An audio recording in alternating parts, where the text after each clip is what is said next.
Je trouve pas ça si grave que ça. Ce commentaire de T94, que je remercie d'ailleurs, a été laissé sous la vidéo où je disais qu'il y a des années, j'avais un animateur qui avait dit ta gueule à un enfant.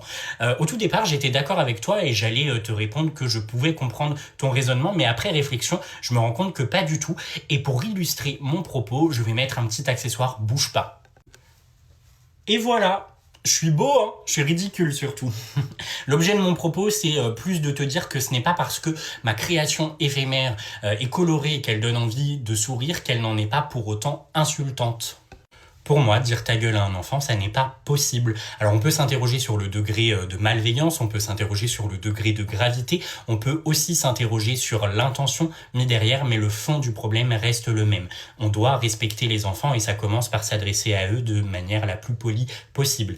Alors on va encore me targuer d'être Montessori, bien pas du tout. Sachez qu'à titre personnel, je n'adhère pas forcément à cette pédagogie et c'est ok, mais je crois pas que ce soit s'affilier à une pédagogie particulière, le fait de vouloir respecter un enfant.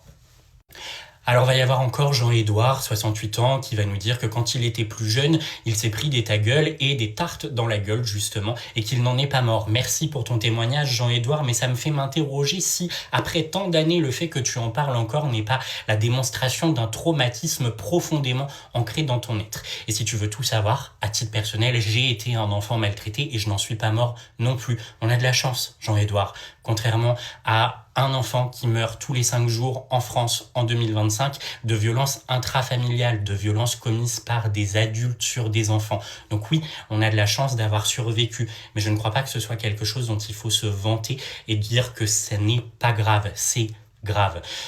Voilà. Donc par contre, je pense qu'on peut être fier de respecter les enfants et voilà, je suis fier, je le dis.